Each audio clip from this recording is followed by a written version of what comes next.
നിങ്ങളുടെ ഇഷ്ട പരമ്പരകൾ എക്സ്ക്ലൂസീവായി സൺ നെക്സ്റ്റ് ആപ്പിലൂടെ തികച്ചും ഫ്രീ ആയി ഇപ്പോഴേ ആപ്പ് ഡൗൺലോഡ് ചെയ്യൂ. ആ ചെക്ക് തിരിച്ചു കൊടുക്കണം.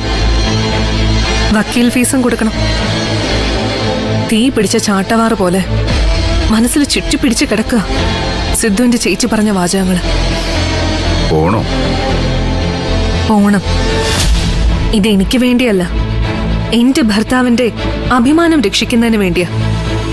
എന്നെ വീഴ്ത്തിയിട്ടല്ലാതെ നിങ്ങളെ വീഴ്ത്താനാവില്ലെന്ന് ചിലർക്ക് മനസ്സിലാവാൻ വേണ്ടിയാ, മനസ്സിലാക്കി കൊടുക്കാനും വേണ്ടി.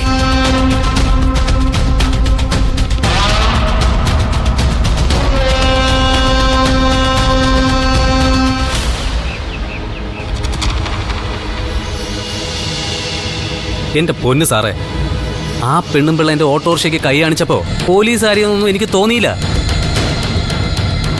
വണ്ടി ഒതുക്കടാന്ന് പറഞ്ഞു, ഞാൻ ഒതുക്കി. പിന്നെ ഈ AK-47 വെച്ച് വെടിവെക്കും പോലെ ആയിരുന്നു പടപടാന്ന് ചോദ്യങ്ങൾ. എന്നിട്ട് പരുന്തെന്ത് പറഞ്ഞു? ഞാനൊരുമാതിരി വഴുക്കൻ പരുവത്തിൽ അങ്ങ് പറഞ്ഞു.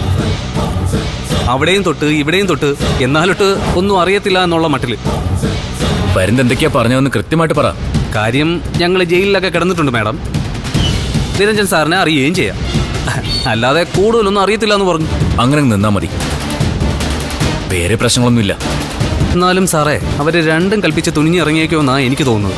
തുനിഞ്ഞിറങ്ങണമല്ലോ പരുന്തേ, എന്നാലല്ലേ കേസിന് തുമ്പും തുരുമ്പൊക്കെ കിട്ടത്തുള്ളൂ. സുനിത ഡോക്ടറെ ആരാണ് കൊന്നതെന്ന് കണ്ടുപിടിച്ചാലല്ലേ നിരഞ്ജൻ സാറിന്റെ തലേന്ന് ആ മുൾക്കിലയുടെ അടുത്ത് മാറ്റാൻ പറ്റൂ. അത് വേണം സാറേ. പക്ഷേ കൂടെ നിൽക്കുന്നവരെ പോലും വിശ്വസിക്കാൻ പറ്റാത്ത കാലുമായത്.